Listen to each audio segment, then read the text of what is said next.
what we're going to do, and I'm going to get my full hour out of this. As you know, I usually go way over, but I'm going to try to keep it to 1 hour. We have been having a problem because with the historical critique, we haven't been able to get Muslims to debate us on it. And we do need Muslims to debate us. We need to have that give back, that take back, and that, well, feedback to be peer reviewed, so to speak. And so it's been fascinating because in order to do that, we've had to go to Christians to actually debate us. And about a month and a half ago, Raymond Ibrahim, anybody know who Raymond Ibrahim is? He is a big name on the internet. He's from America. I think he's Egyptian background, knows Arabic, and has been very good on confronting Islam, but not the historical critique. And so he put up 2 videos. I think it was in April 7th and April 9th. There he is there. Why I believe in Muhammad. Of course he's real, was the first one. And the second one he did on the 9th was Muhammad did not exist, the weakest polemic against Islam. Why Muslims laugh at claims against Muhammad's existence. Finally, we have an academic who's taken us on and is trying to come up with some rebuttal to what we're saying. So I was sent this from a lot of people who said, Jay, you've got to answer this. So what I'm going to do tonight, instead of going through and do an overview of what the historical critique is, I'm going to answer his questions. He gave 10 challenges against the historical critique. What better way to actually confront and show what the problem is with his questions than to do it in front of you? All right? Because I'm sure some of you have these questions. And if you don't, well, please do have these questions, because if you don't know what the questions are, you're not going to know what the answers are. So if you use this material, you need to know what you're going to get hit with. So let's go through it. These 10 historical challenges, 10 suppositions. Number 1, he says that Muhammad is much more historically supported than Jesus. How many people believe that? Raise your hands. Not one. Wow. Looks like I'm talking to a converted crowd. Number 2, what about the Sunni-Shiite divide? What are you going to do with that if there was no Muhammad?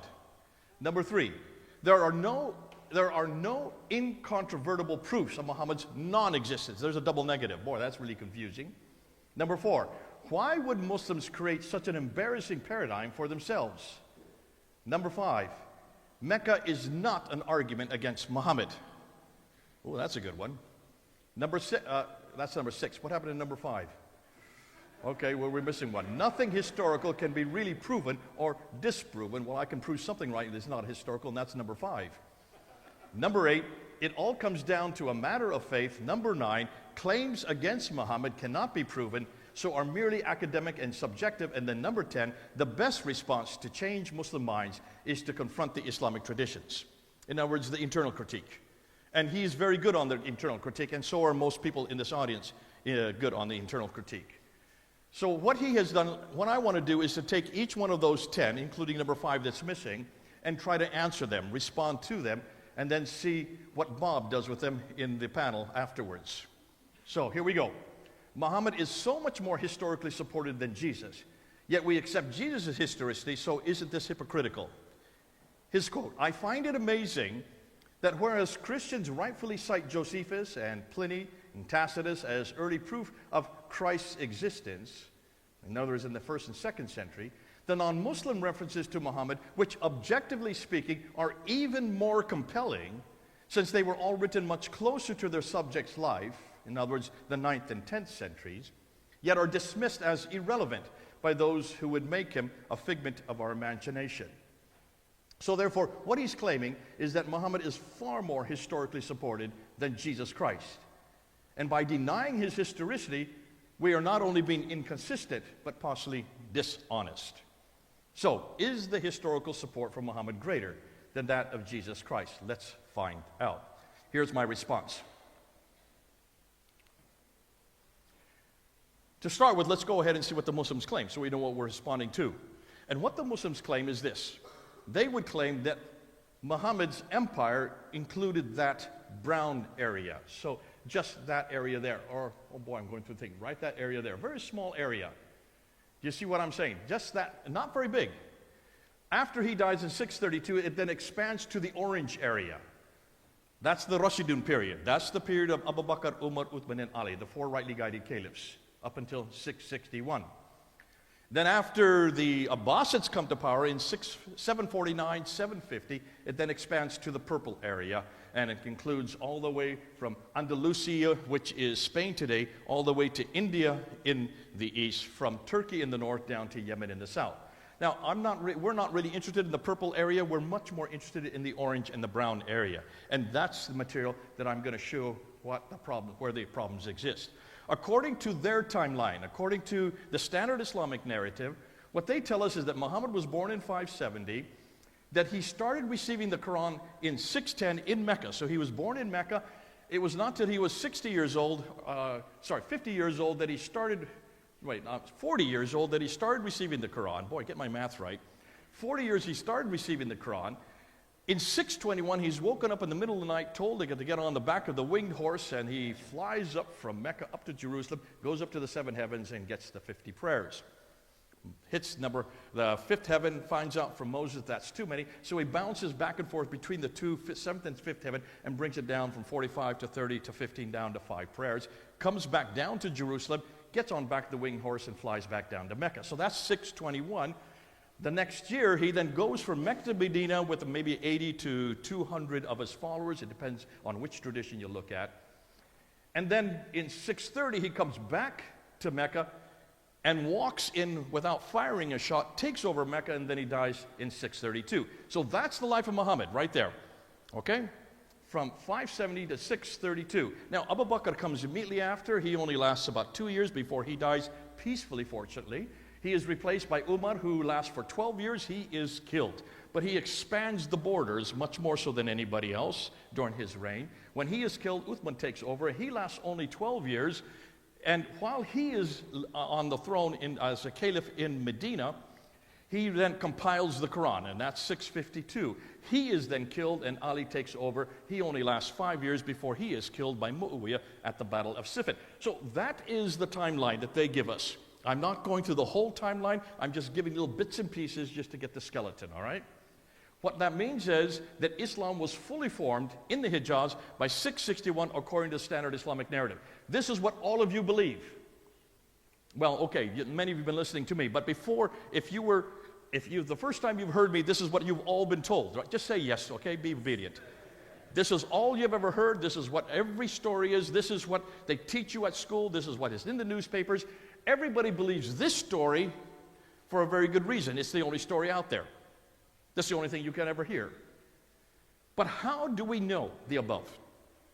Where does the material come from? Where does the information come from to support that timeline, to support those events? Well, you need to ask the Muslims, and they'll say it comes from the Islamic traditions. What do we mean by the Islamic traditions? Well, Muhammad dies in 632. Immediately, the biography is put together. No, not immediately. It is not put together by anybody that knew Muhammad. Muslims say the first one to write down his biography is this guy, Ibn Ishaq. But do we have any reference? Do we have any codex from him? Is there anything written by him? Not at all. So we can't go to Ibn Ishaq. We have to go to this guy, Ibn Hisham. Ibn Hisham takes what students from Ibn Ishaq tell him to give, but he just throws away some and keeps whatever he wants. Basically, he just deletes and accretes as he goes by. So what we know about Muhammad comes from this guy here. Look at the date, 833. We also have Al-Waqidi, who gives us the stories of the wars, the Maghazi documents. He dies in 835, both 9th century. Let's get rid of Ibn Ishaq since we don't need him anymore, since we have nothing from him, okay? I get rid of him for a very good reason.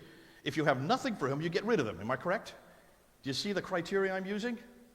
If there's nothing there, if there's nothing to look at, if you have no evidence, you go with the evidence on the ground. And we do have Ibn Hisham. Boy, did I get that wrong. Now, that's not the only genre. You also have what we call the hadith, the sayings of Muhammad, first introduced by this guy, Al-Bukhari, 870, then Al-Sahih Muslim, 875, Tirmidhi, 884. Look in the dates. Ibn Majah, 887, Ibn Dawud, 899, An-Nasai, 915. So those are the 6 major hadith compilations. Notice they're all 9th and 10th century. And then we have 2 more genres, the tafsir and the tahriq, the commentaries, and the histories of mankind, first introduced by Al-Tabari. Well, folks, do you see a problem there? I'm showing it to you. There's 200-year gap. Are you satisfied with that? It's as if I were to say, Matthew, Mark, Luke, and John did not live in the 1st century. They all lived in the 3rd century, and they lived hundreds of miles away, and they redacted back to a man named Jesus. Would you trust it? No. Thank you. I got a good crowd here today. But we're gonna continue on. I want to just bring this guy, Abdul Malik, up because he is the first one to introduce the name, did I say Muhammad? No. He is the first one to introduce the name Muhammad. Hold that. That's going to come important in just a bit. And it's these people, the Abbasids, who actually introduce us to Muhammad himself. The Muhammad of Islam are really created by these individuals. But look when they come to power. 750. When did Muhammad die? 632. So the conclusion is, Muhammad was revealed 84 years after the Abbasids created him, 141 years after he was first introduced, yet 201 years after he supposedly lived. Ibrahim, therefore, Raymond Ibrahim, considers this 200-year gap as perfectly acceptable and thus not a problem. To me, that's a problem, folks. That's a huge problem. But it's not just the dates. What about the places? What about where these men were living when they wrote it down? Now, according to what Muslims tell us, everything happens where those 2 green circles are, Mecca and Medina. That's the Hijaz.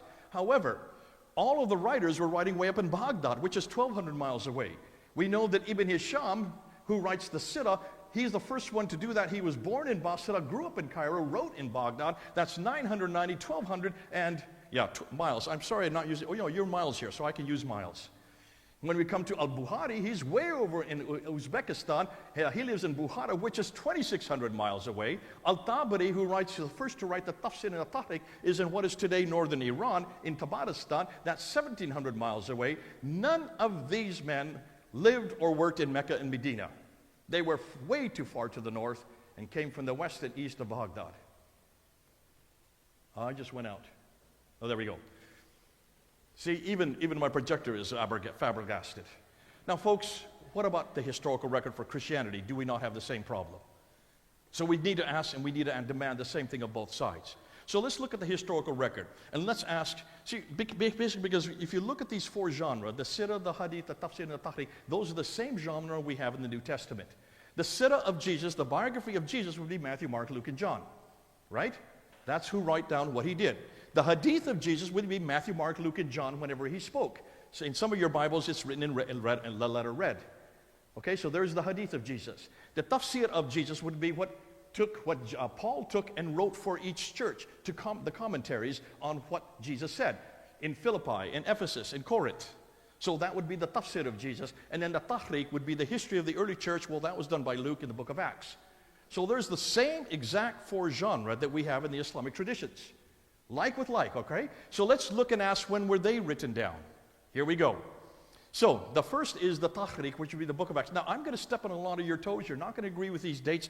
I'm taking the most liberal dates I can find. These are not ones that you really believe, so I'm going to step on your toes to make a point.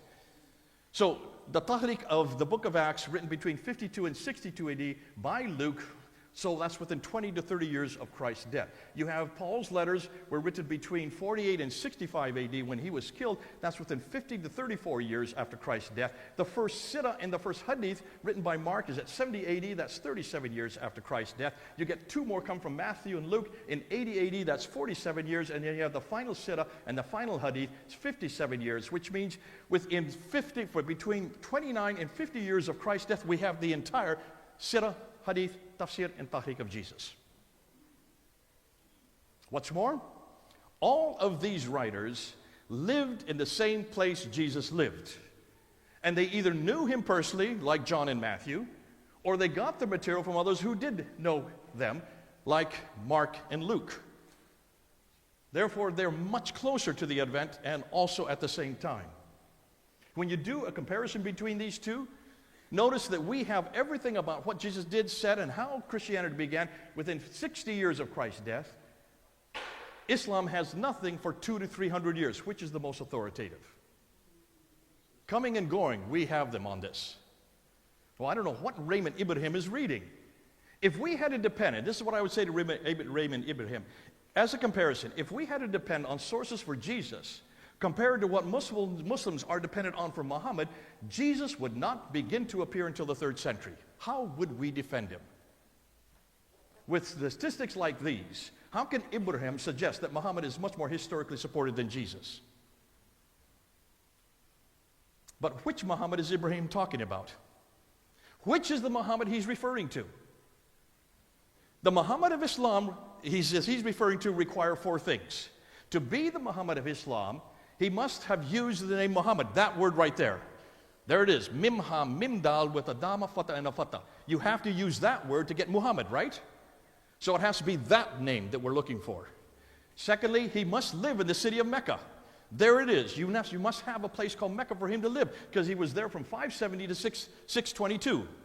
For 52 years he lived there. Thirdly, he had to have received, that Muhammad had to receive the Quran, all 114 surahs, by the time he died. And then number 4, he had to exist in the 7th century. So you have to have basically all 4 of the above criteria, the man, the place, the book, and the time, must be fulfilled in order to prove that the Muhammad of Islam actually existed. Who can do that right now? Ooh, this makes my job so easy. Okay, let's go ahead. So let's start with the name. Ibrahim suggests that we can find the name Muhammad in a written text. Muhammad's everywhere, he's saying. It's much more, factly, much more so than the name of Jesus. But in order to have that word Muhammad, you need 4 consonants. Mim, ha, mim, dal. Or this way, mim, ha, mim, dal, going your direction. And you have to have 3 vowels. Dama, fatah, and a fatah, all right? To do so. In the 7th century in Arabic, there were no vowels. There were only consonantal letters, 16 of them. The vowels were only created in the 8th and late 9th century. In fact, were only canonized until the 9th century. So you can't have Muhammad. Take a look at the text. Look at the Ma'il. There's the Samarkand. I'm putting up the Petropolitanus. Well, I thought I was. The Sana and the Topkapi manuscript. Do you see any vowels on any of them? Those are 5 of the 6 earliest manuscripts. Do you see any 28 letters in them? Today you have 28 letters, and that's how you can get Muhammad, with 28 letters. But back in the 7th century, there were only 16 letters, and there was only a mimha mimdal. Mimha mimdal. Let's show you exactly what I'm talking about. So, today, this is what Muhammad looks like. That's what he looks like today. Without the vowels, however, you take the vowels out, and what do you have? That's what you have. Mimha mimdal, no vowels. How then would you pronounce that word? Go ahead, try it. How do you get the oo? Where'd you get that from? You're just making it up, aren't you? Shouldn't we go back to the 7th and 8th century and find out how it was pronounced? Would you like to do that? So we should be looking for Muhammad, not Muhammad. We should be going to the 7th century and seeing how they used it, how they pronounced it, what they did use. So how is it pronounced? Why don't we go to John of Damascus? John of Damascus is writing about Muhammad. He is writing it in his greatest tome in 730. He was there under Abd al-Malik. He was the treasurer in the courts of Abd al-Malik from 685 up to 705. He then left Abd al-Malik's court, and then he went down to Jerusalem. He went into retirement. And there at a monastery, he wrote his greatest masterpiece. Look at the word, look at the title of the masterpiece. The Heresy of the Ishmaelites. Heresy means what? It's against another religion. So it has to be a heresy against Christianity. And who? The Ishmaelites. Why doesn't he call them Muslims? He's writing this in 730. This is a whole 100 years after Muhammad. And what does he talk about? The Muhammad. Look how he writes it in Greek. In Greek, there are vowels. Look at the vowels right there, folks. Can you see the vowels? Muhammad. It's so simple. Just read the Greek. And from that time until now, a false prophet called Muhammad sprang up among them, who after conversing with an Arian monk concerning the Old and New Testament, fabricated his own heresy. So he is a heretic, a heresy of an Arian heresy. Are you following that? Just read the text. Let's continue on. So what does Muhammad mean in Arabic? Well, this is why I had to redo my entire PowerPoint, because our good friend Mel did everything for me this morning. How many were here this morning? Shame on the rest of you for not, because he did a slap-up job going through inscription after inscription after inscription, 7 to 8 inscriptions showing this word. It's all over the place in that part of the world. It means the praised one. It means the blessed one. It means the anointed one. It's not a name. It's a title. Muhammad has always been a title. It even means the Messiah later on. It was first used in Ugaritic in the 1400 BC, and then it was used in Hebrew in 1000 BC. In fact, it's found 11 times in our Old Testament. Muhammad is found all over. Mahmadim is found all over in the Old Testament. Song of Solomon 5:16, Mahmadin, altogether lovely, referring to Solomon. It was subsequently employed by St. Ambrose in the 4th century AD as a title for Jesus Christ, the Messiah. From the 4th century, other church fathers employed Muhammad to refer to Jesus Christ himself. Good, look at these examples. Origen in the 3rd century, St. Ambrose in the 4th century. Origen said that it interpreted the Song of Solomon's 5:16 passage as the unique scripture where the eschatological nuptials of Christ and his bride are present. St. Ambrose then in the 4th century introduced the idea that the Song of Solomon 5:16 passage referred to Muhammad was to be considered a title for Jesus Christ. Gregory of Elvira in the late 4th century, St. John Cassian in the 5th century, St. Augustine in the 5th century, all then referred to Muhammad as the Messiah, as Jesus Christ. Therefore, in the 7th century, this was picked up by Apollonius himself. So, the Muhammad was common title for Jesus by the 7th century in the church in that part of the world. So we should not be surprised when we find it written in many places at that time. But the Jews also considered the Muhammad as the anointed one, not just the Christians. Notice the 523 inscription that Mel referred to this morning. The 6th century Jewish rock inscription.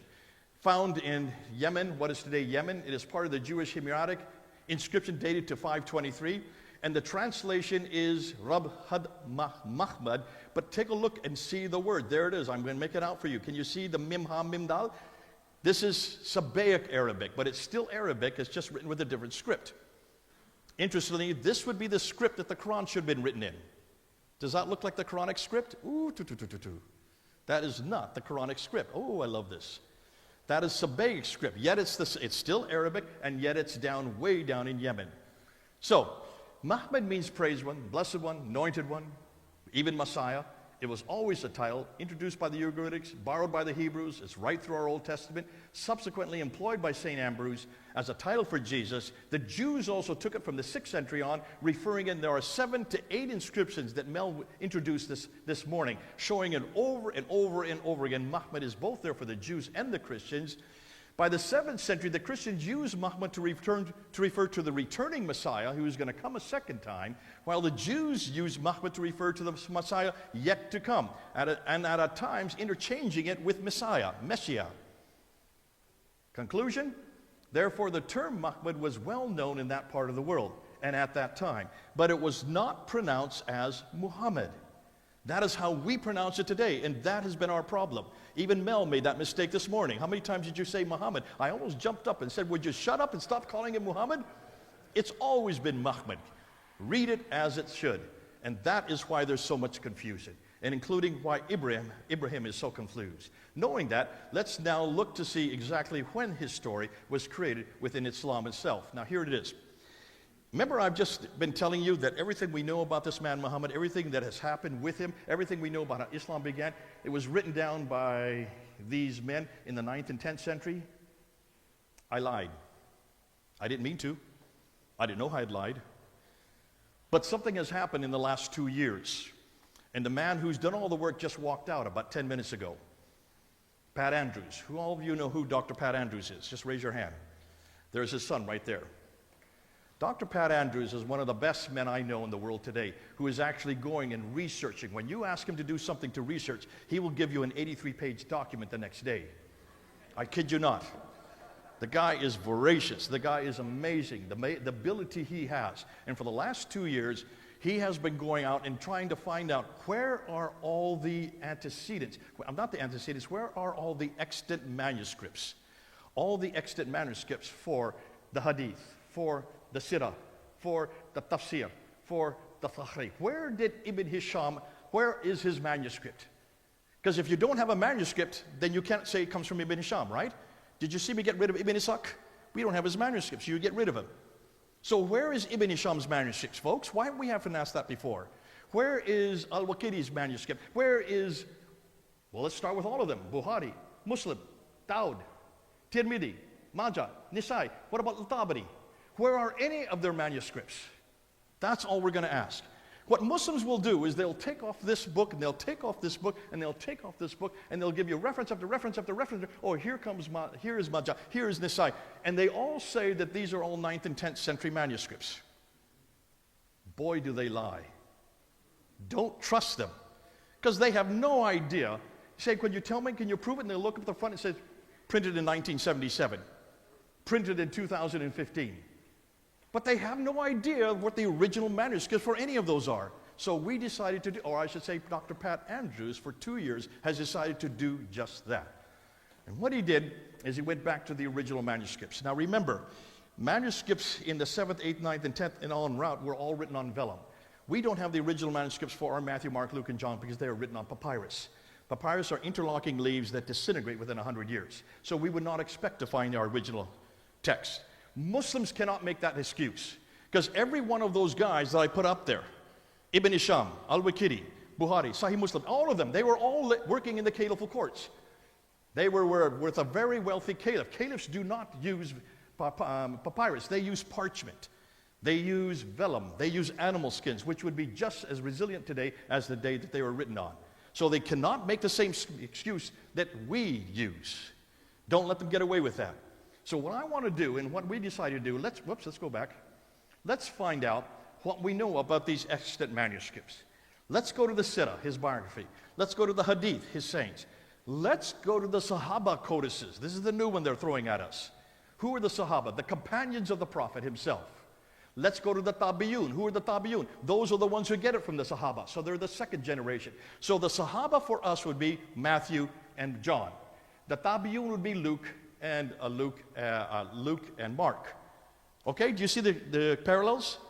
Those who actually were with Jesus, they would be the Sahaba, the companions of Jesus. Those who got it from those who were with Jesus would be the Tabi'un. That's the equivalent. So the Muslims are claiming that they have the Sahaba, they have the Tabi'un. They also believe that they also have the Tariq and the Tafsir, the originals. They have no idea what we have now found. The claim is that the Sahaba and the Tabi'un were right there with Muhammad. So they're from the 7th and 8th century. Well, let's just say 7th. This is a lie. None of them are. But this is what they say. They're from the 7th and 8th century. No. The Muwatta ibn Malik is from the 9th century. That's 200 years later. The Sahifa Himam ibn Manabi, which is one of their favorites, is from the 12th century. That's 500 years later. The Musnad ibn Hanbal is from the 13th century, 600 years later. Same with the Musnad Abdul al-Razak, 13th century, 600 years later. The Musnad al-Tayalisi, 13th century, 600 years later. Abu Shaiba, 13th century, 600 years later. Conclusion, these documents were all supposedly created in the 7th century, yet they don't begin to appear until the 9th to 13th century, thus from 200 to 600 years too late. These suggest that they are all written by others hundreds of years later. Consequently, they are all redacted attributions. Let's put it on a timeline. I'm going to make it as visual as I can for you. So that's what they claim right there, okay? Malik, Munabi, Hanbal, Razak, Tayalisi, and Shaiba. They would claim they're all writing at that time period. No, they're not, folks. They don't even begin to appear until, there we go, bouncing in 9th century, 12th century, 13th century, 13th century, 13th century. Visually, can you see what's going on here, folks? None of these are close to Muhammad. Let's get rid of them. Bye-bye. We don't need them anymore. Conclusion, all Muslim scholars believe that the stories surrounding Muhammad's life were written by the Sahaba and the Tabi'un, first and second generations from the Prophet, thus by eyewitnesses. Yet we now find that they were all written 200 to 600 years later and simply redacted back to the 7th and 8th century. Thus, they are all probably fraudulent. Now, recently the Muslims they realized they've been following what I'm doing on the internet, so they said, Mr. Smith, you don't know. What about, oh, sorry, I'm jumping ahead. What about the Muwatta of Ibn Malik? That's the one that they're jumping on right now. They like the Muwatta Ibn Malik because that one, they say, is 9th century. There's a partial copy of Muwatta in Dublin's Chester Beatty Library. It is described as a second third of a celebrated treatise on Islamic prudence. So it's not even a complete one. It's just a second third. It's dated to 890. That is as close as they're going to get, but that's a partial copy.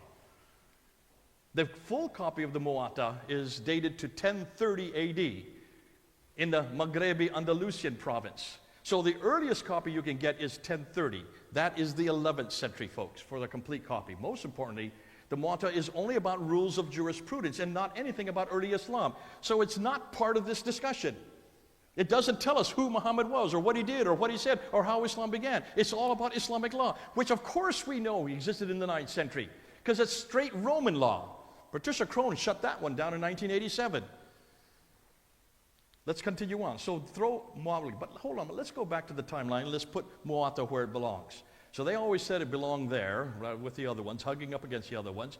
They claimed it was there, but actually it wasn't there. What we now know is the Muwatta is there. So goodbye. It doesn't belong there. We'll get rid of all of them. So now what we're knowing is all the Sabiyun and all the the Sahaba and the Tabi'un are from the 11th century and later, all right, which is 400 to 600 years later.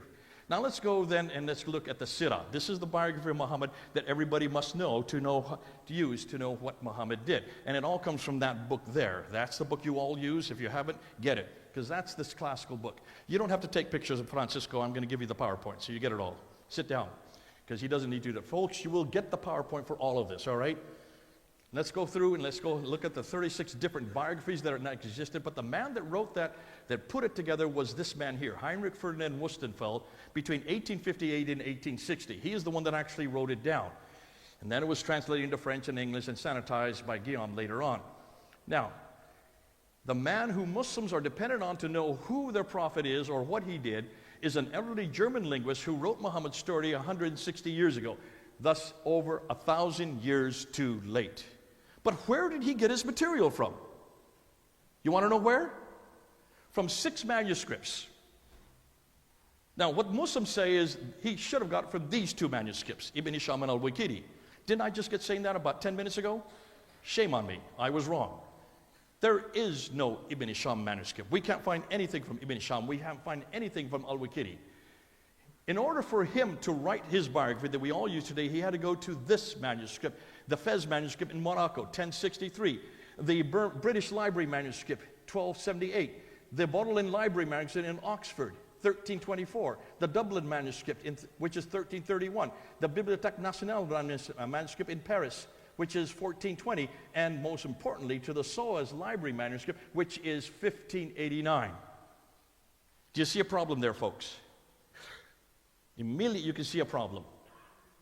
Everything is compiled between the 11th and the 19th century, thus 400 to 1,200 years too late. We'll get rid of the earliest ones, proving that most everything that he had to use are all too late. 400 to 1,200 years too late, to be exact. Let's now go to the Hadith. Who really created the 9th and 10th century Hadith writings? Muslims claim that the Hadith were compiled between the 9th and 10th century, but you can see this is a lie as well. Let's see when the earliest extant manuscript. Abu Dawud, 11th century, not 9th century. An-Nasai, 12th century, not 9th century. That's 500 years after Muhammad.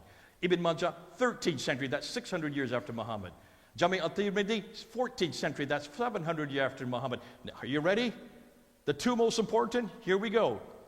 Sahih Muslim, 14th century. That's 700 years after Muhammad. And the most important, Sahih Bukhari, 14th and 15th century, when it was finally all compiled in 9 volumes. That's 700 to 800 years. Muslims cannot do without Bukhari. You have to know al-Bukhari. You don't even know how the Quran's put together without al-Bukhari. But notice the dates where all those are. Not one of the hadith were compiled in the 9th and 10th century. Their final extant manuscripts were not created until, and I just lost my thing again. Is something going on? Until the 11th to 15th century, which is 400 to 800 years later. Thus, not one of them ever heard a word Muhammad said. Let's put it on a timeline, just so you get a visual. That's when they claim all of the hadith were put together, 200 to 300 years. That's bad enough. But Dawud is 11th century, Nasai is 12th century, Majah is 13th, same with Tirmidhi, 14th, and Muslim and Bukhari, 14th and 15th century. Bye-bye to their claims. Now let's go to the last and the final one, and this is the Tafsir and the Tahriq. They claim were put together by this guy Al-Tabari, who died in 923. Folks, no, they weren't. The edition of the Al-Tabari, which everyone used today, was compiled by a man named Michael Jan de Geuze, who I'm not sure if I pronounced it correctly, the professor of Arabic at the Leiden University in Holland between 1879 and 1901, and is known as the Leiden edition. So a Dutchman put it together. It's a Dutchman we have to give thanks for. But did he get it from Al-Tabari? No. He went to what? He went to those two manuscripts, which are still in Turkey today, written in 1244 and 1253. Therefore, folks, everything we know about the Tafsir and the Tariq do not come from Al-Tabari. They come from those manuscripts that are in Turkey from the 13th century, 600 years too late, but not compiled until 1,200 years later. So, I'm going to do everything on one slide. Here we go. This is what you can take and give to Muslims. So, we were told that the Sahaba and the Tabi'un write all their manuscripts there. No, they don't. They write them there. And there. I'm sorry. Get rid of the Tabi'un. Then we're told that all the... Boy, something's wrong with this clicker. Is there any way we can fix it? The Hadith were written there. But no, they don't. What we're finding out now, they're written there, and there, and there. Look at that. All of these, 14th and 15th century. Get rid of the Hadith.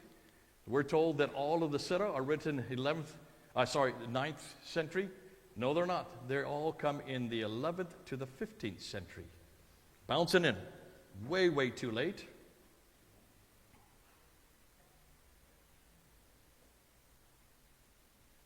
And then compiled by this guy here, the German scholar, in the 19th century. And then we're told that the Tafsir and the Tariq were written in the 10th century. No, they aren't. They're from two manuscripts in the 13th century, but written by Dutchmen in the last century. So, put it all in one graph. Muslims claim that everything we know about Muhammad, about how Islam began, about the origins of Islam, are from that period, 200 to 300 years. What we're finding is that none of them is from that period.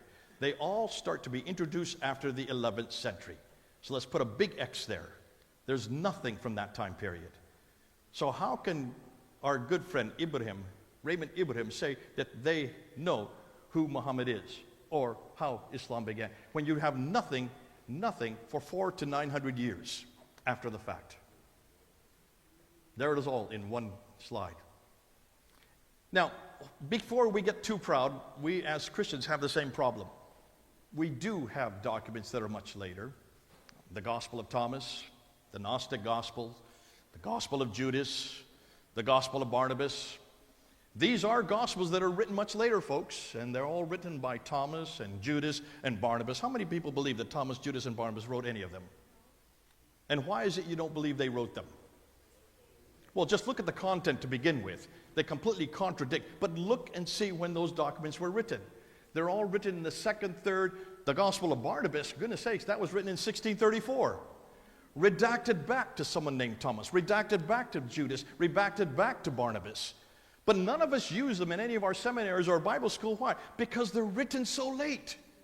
If they're written so late, you throw them out. That's what Christians do. Muslims do just the opposite.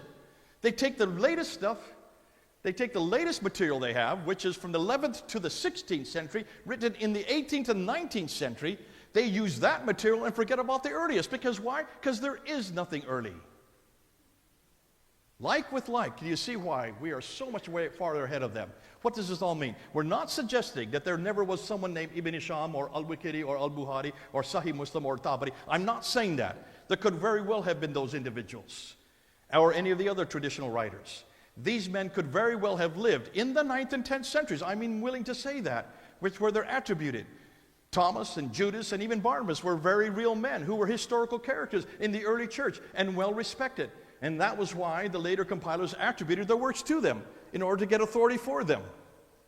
Similarly, that is why I believe later Muslims attributed the stories to these earlier men, because they needed their authority. Consequently, what Muslims today, but let me just back up. How many were at Odin's talk this afternoon? What did Odin say? Notice what Odin said. Everything is accretion and deletion and accretion and deletion and accretion. Remember that? A whole corpus of accretions and deletions, and finally they start putting it down in the 11th century. Odin, you didn't know how correct you were. Now can you understand how all the manuscripts start to appear in the 11th century? And you hadn't even seen what we have found. Can you see how it all fits together, folks? It's the 11th century that you finally got all of this. But what happens in the 11th and 12th century, and where did almost all those extant manuscripts? Well, look at the dates, 12th, 13th, 14th, 15th, 16th. Who was in power at that time? Ottomans. Much of this is Ottoman material, redacted back to someone named Ibn Hisham, redacted back to Al-Waqidi, to Al-Bukhari, Sahih Muslim, who could have existed, but we have none of their manuscripts. They've been destroyed and deleted and accreted, and over hundreds of years, finally they started writing them down, and still they started changing them and changing. Why do you think Al-Bukhari is the last to finally be written down? Because he is the one that everybody has to use. That's why he's so famous. And that's why all of you guys who like to shut down Muhammad, you use Al-Bukhari more than any other. And they call him Sahih. Why do you think they call him Sahih? Because he's the final product of what Islam finally came to, and it didn't happen until the Ottoman period. So which Muhammad are you talking about? Similarly, that is why I believe Muslims attributed these stories to these earlier men. Consequently, what Muslims today contend these traditional writers wrote, they have no support for historically, since they have little to nothing of what they wrote outside of the Muwatta, which has not even anything to do with early Islam. It's Islamic law. All that Muslims can now be certain of is what the later Abbasids and even the earlier Ottomans believed happened in the 7th and 8th centuries, since everything that has been written earlier had been destroyed and then replaced with completely new stories to fit a new agenda. Conclusion, when compared to Christianity, which has manuscript evidence which within the 1st century, Islam is much less historically supported, contrary to what Ibrahim contends. Yet it should not be considered, yet it shouldn't be, considering how recent it was supposedly created, and all of it written on animal skins. Animal skins do not deteriorate, they get destroyed. They get written over top of. That's called palimpsests. Now, oh boy, I'm only on number 2 and I only have 15 minutes to go. Let's go real quick. So, evidence for Muhammad. There are so many very early 7th century, he says, references to Muhammad, therefore you have to accept him. And these were all within 2 years after he died, they start writing him, whereas the first non-Christian references to Jesus don't appear until 60 years after he died. Examples, the Doctrine of Jacobi, the Thomas of Presbyter, Syriac Flyleaf fragment, and the Coptic bishop. He only gave us 4 examples. There's actually 11 good ones, 15 pretty good ones, but he should have gone to the 11 ones, but he's used 4 of the probably better ones, because those, at least 3 of those 4 have the word Muhammad in them, though he calls it Muhammad. Don't ever call it Muhammad again. And that's his problem. He doesn't know that these aren't Muhammad. Let's start with the Doctrine of Jacobi. This is a Greek Christian polemical tract from Carthage, but written by Palestine by a Christian apologist. It refers to a Saracen prophet with a sword who has the keys to paradise. So that must be Muhammad, right? Problems here. Saracen prophet cannot say the Christ who is yet to come, because in chapter 33 or 40 of the Quran, Muhammad is the last prophet. So what other prophet comes after him? It assumes Muhammad is alive in 634, but the traditions say he died in 632. The keys to paradise actually comes from Matthew 16, verse 19, and refers to the Peter's papal authority in the Catholic Church. This also fits much more of a Judeo-Christian monotheistic background. This Christ, Christos in Greek, Mashiach in Hebrew, who was to come, cannot be Muhammad because he never had that title. More than that, it was written in Aramaic. I don't recall Muhammad ever speaking Aramaic, and I don't recall those who wrote the document ever writing in Arabic. So obviously it was a much later redaction. There is no reference to the name Muhammad in this document, no reference to this prophet being a Muslim or belonging to the religion of Islam, nor any reference to the city of Mecca, nor the book of the Quran. He could have been anybody. I'm losing my screen here. Sounds more like an Arab Christian brigand employing the status of a prophet to gain himself more credibility and authority. There is just nothing Muslim about it. So scratch number 1. The Thomas the Presbyter is interesting because it only says a little thing, a battle between the Romans and the Tayyaye de Mahmud. Now, Mahmud is the Persian spelling of Muhammad.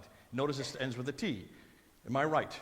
So Mahmud is Pahlavi, it's Persian, which is way up in northern Iraq. Therefore, it cannot have come down from the Hijaz. Thus, he would have to come from that area of the world. Take a look where that we're talking about. It is the Lakhmid region of what is today Iraq and Iran. Am I running out of battery? Is that the problem? Okay, note on the map the red circle where the Tayyaye were located, way too far to the north to be the Muhammad of Hijaz. He fights in Gaza, yet none of the Muhammad's battle were in Gaza, nor that far north. As before, this could be another Muhammad, someone who is referred to as the praised one, an honorific title. When you get to the Battle of Yarmouk, the Syriac flyleaf, take a look where Yarmouk is. It's way up in what is Syria today. And it says, in January, the people of Homs in Syria took the word of their lives, and many villages were ravaged by the killing of the Arabs of Mahmud, not Muhammad. That's why it's known. He is known at that time. Now, the problems are this. The battle is well documented. And when it talks about the Arabs, it's where that, if you look up here, it is where that red rectangle is. That's where the Arabs are. That's where Arabs always lived at that time period. The Arabs defeated the Byzantines at this battle, but according to the standard Islamic narrative, Muhammad died in 632, so 4 years earlier. Could this be yet another 7th century northern Muhammad, thus someone who is simply referred to as the praised one? When you get to the Coptic Christian bishop, supposedly written from the 690s, he talks about Muslim here, which really is odd because we don't have the word Muslim that early. And he also refers to the word Muhammad, and he actually has the vowels in there, Mim, Ha, Mim, Dal, which shows you there's a problem here. Because how could he have vowels in 690? There are no vowels in 690. So what we then realize is you need to go to the earliest manuscript, which is written in 1602, Ethiopic translation, redacted back to a Greek translation, which redacts it back to 690. That is the reason it includes the name Muhammad and Islam, which were unknown in the 7th century. And that's why, therefore, you can pretty well scratch that one. What about the Sunni-Shia divide? If Muhammad did not exist, then no descendants existed either, he says. So how can we understand the Sunni-Shia divide? Why would there be a huge contention involving the blood descendant of a man that never existed? Well, the response is easy. To begin with, the first we even hear about the Ali and Muhammad comes from Sahih Bukhari. Also, Sahih Muslim, with the counter argument that Ali was not Muhammad's choice, is also found in Sahih Bukhari. So you get both contradictory reports within the same authorship. So that should show you that there's a confusion here. But now we pretty well know that al-Bukhari did not come from the 9th century. So this was from the 14th and 15th century. This is an Ottoman dispute, which is put back down onto Muhammad to then say who is the rightful heir. Remember, the whole Sunni-Shia divide is a political argument. Who then takes the reins of Muhammad, the prophet? You have to have a political argument, and you're still having this argument between the Persians and the Arabs in the Ottoman period. That's why this argument was created. But you need to give authority to it. So, as Odon was saying, you put the name of someone who was very important, the name Muhammad onto it, and you've got the life of the progeny Muhammad, and you've got, there's an example. I mean, I could go to King Arthur's court, but I'm not going to do that. Read it. It's absolutely funny, because you can do the same thing with King Arthur and Camelot. Pretty much everything we know about King Arthur and Camelot is fictitious. But don't ever tell Henry VII or Henry VIII, because they gave their entire authority comes from the fact that they're in the lineage of King Arthur from Camelot. Didn't exist. But yet we believe, but our kings believed it here in England, so thank goodness we don't have to go back to history to support that. Now, supposition 4, there is no evidence of Muhammad's non-existence, which is really a non sequitur.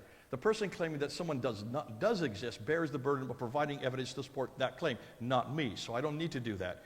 He admits that he hasn't even looked at the evidence. At the very beginning of his video, he says, well, look, I don't really need to look at the evidence. He's actually attacking me. He calls me by name. He says, I don't need to look at Jay's videos. I can pretty well shut it down just because of the fact there's all kinds of evidence for it. How can you even debate me if you've not looked at what I've said? Do you see the problem right there? So for heaven's sakes, at least look at what we're doing that. The fact that he has not even looked at our arguments suggests that he is either naive or simply arrogant, or is being typically of Arabic, using a Arabic one-upmanship, which almost Arabs use as a way to shut down their opponent. The theories, he says, he believes, are only out there because those of us who perpetuate them use them simply out of a dislike for Islam. Now, while that is true, I do dislike Islam, I love Muslims. Isn't he just as guilty of disliking Islam? Which would invalidate his later arguments for Muhammad's existence as well, based on the traditions. So that argument goes both ways. Do you see the problem there? That's not a legitimate argument. Supposition number 5. Why would they create such an embarrassing Muhammad? This is the argument that David Wood threw at me at our debate in 2021, which he also threw at Robert Spencer in 2011, and just the debate last year. But have you noticed that David Wood has come full circle? That debate last year was really tongue-in-cheek. He knew exactly what Robert Spencer and us were standing for. The 200 to 300-year-old tradition are so embarrassing, Ibrahim says. Why would they write them for a man who they believe was their paradigm for all time if he never existed? And here's my response. They're embarrassing for whom? For you as a Christian, of course they're embarrassing, because you're looking at Muhammad through Jesus' eyes. And when you look at Muhammad through Jesus' eyes, he is as embarrassing as ever. Of course he's embarrassing, because he's not like Jesus. He's nothing like Jesus. But Muslims love that. Talk to any Muslim. They like the fact that he's virile. They like the fact that he's violent. They like the fact that he denigrates others. In fact, when compared to Jesus, when Muslims tell me, you think that we should follow Jesus or Muhammad? Muhammad's much better to follow. Jesus never got married. He never had a family. He never ruled anybody. He never went to war. He never stood up to any oppressors. He never owned anything. So who's more relevant for a Muslim today? Muhammad is. Hoorah! They love Muhammad. And we just walk into their trap by showing how embarrassing he is. No, he's not embarrassing to them. He's only embarrassing to us. So what about his suicide? What about his depression? What about his demon possession? What about his cross-dressing? Read the rest of the story, they tell you. Did he die because of the suicide? No, he survived it. Did he die or did he get depressed so that he could not act? No, he got over his depression. Demon possession, he eradicated the demons. This is what all prophets do. They all go through crises. But they don't get controlled by those crises. All the more reason why you want to follow Muhammad. That's why they say, thank you for what you're telling us. His homosexual proclivities, yes, but was he very homosexual with all the women that he had? I don't want to get into that, but can you see why? That doesn't work with them. Supposition 6, Mecca is not an argument. Boy, this is so big and I don't have enough time. Folks, you've got to go and see. If he says Mecca is not significant, he has not looked at our videos. If you want to take and shut down Muhammad, and you want to shut down the Quran, the best thing to do is start with Mecca. Because once you shut down Mecca, I don't care what Muhammad you find, if he's not from Mecca, he's not the Muhammad of Islam. If there is no Mecca, then it doesn't matter what Muhammad you find or Muhammad you find, he has to come from Mecca. So it absolutely matters. Now in 1995, when I first did this debate with Dr. Jamal Badawi at Cambridge University, I did not have the evidence at that time. And I remember when Jamal Badawi finally came back to me, he said, the 10 evidences you're giving us are nothing from an argument of silence. And the absence of evidence does not prove the evidence of absence, he said, which is exactly the same phrase Raymond Ibrahim used. The absence of evidence does not prove the evidence of absence, which is true in 1995. I had no evidence. But this is 2025. We have all the evidence in the world. Now, he used the example of Troy, which is a non sequitur, since we have ample references for the ancient history of the existence of Troy. What we didn't have is where it was until now. Now we know where it is. Conversely, we have no reference from the ancient history for the existence of any place called Mecca. That is the problem. Why is Mecca so important? Because it's one of the 3 legs that holds up Islam. You take down one of the legs, and it comes crashing down, the other 2 come crashing with it. So if you shut down Mecca, you shut down Muhammad, and you shut down the Quran simultaneously. So I'm just going to go through real quickly the review here so that you all know what I'm talking about. They claim that Mecca existed from the time of Adam and Eve, which means it's the oldest city in history. They claim that Muhammad was there. Abraham was there in chapter 21. They claim that it was a center of trade, north, south, and east and west. When you look at the traditions, take a look what the traditions say. The Quran. When you look at the Quran, it's the first sanctuary, the mother of settlement, where Abraham was, where Muhammad was born, and the Qibla. Notice all those places don't refer to the place called Mecca. They don't say Mecca, it's just the place of the prophet, the settlement of the prophet. Only once does it refer to the word Mecca, and that's in chapter 48, verse 24. If it's so significant, it's the oldest place in history, how is it only referred to one time? When you look at the reference to Mecca, it always says in the traditions that it is a place that has streams going through it, that it is in a valley, that it has fields, that has tree, grass, fruit, clay, loam, grapes, grains, pomegranate. Folks, it looks pretty like with a lot of vegetation, doesn't it? Yeah, look at the pictures of Mecca. These are the oldest ones I could find. There is no vegetation there because the soil has been so depleted for hundreds of years, it can't support any type of vegetation. In the Quran, Mecca is referred to as the place of the prophet, but in the 9th to 10th century traditions, the Mecca they portray suggests that authors lived much, much further north. Let's go through a number of conclusions. I already went through that one. Since Mecca is the earliest and most important city in the history of mankind, it has to be the center of the world and therefore certainly known and best referred to. References suggest that Mecca had lush vegetation, fruit, grease, glass. I just went through that, but it's in a desert. You can't have that. Conclusion number 2. Ironically, if you look at the Arabic in the Quran, it is not from Mecca. That Arabic with the Alaf Maksuro and the Tar Marbuta and the definite article all come from Nabatean Aramaic. That is from Jordan, folks, 600 miles further north. Sabbaic is the Arabic that would have been used in Mecca and Medina. They got the wrong Arabic in the Quran, proving that the Quran even couldn't have come from Mecca. Oh, I just done saying that. I just repeated myself. Geographically speaking, look at all the geographical locations in the Quran. There's only 65 geographical locations. 23 of the locations refer to this place of Ud, the people of Ud. That's way up in the north. It's up in what is Jordan today. 24 times refers to the people of Thamud. That's way up in the north. That's over near towards Egypt. 7 times it talks about the people of Midian. Again, all of these are in the north. If you look at the map up there, take a look at where they all are. I don't want to get this in my eyes.